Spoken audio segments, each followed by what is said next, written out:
Good morning, St. Francis. It is January the 10th, 2021, the feast of the baptism of the Lord, the 17th and the last day of the Christmas season. Behind me is our illuminated wreath where I stood on Christmas Day 17 days ago to give you the Christmas message. It is still green because it is artificial. Most other wreaths have either been discarded or have turned brown with age.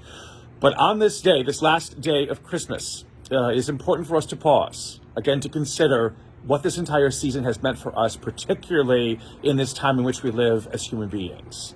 Again, we move on this day from very far, from a child being born in a stable to an adult man, now being baptized and commissioned by God to do the work he is meant to do.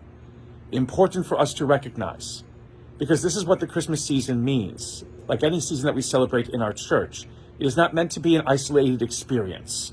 Again, a time of frivolity and carelessness, but a time in which to recognize who and what we are again called to be as believers in this world. And so the Christmas season really never truly ends, as no season truly ends within our church's calendar.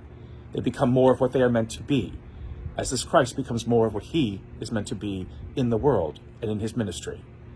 St. Gregory of Nazianzen, whose feast day we celebrate on January the 2nd, with St. Basil, the two saints who launch us into the year after the Blessed Mother does on January the 1st, has this to say about Jesus' baptism, is that rather than the heavens being torn open and armies of angels flying down to wreak havoc upon earth and punishments and destruction for all of humanity's sins, the heavens open willingly, and what descends from them is the Spirit that gives Jesus the ability to proclaim liberty to captives, sight to the blind, good news to those who are oppressed.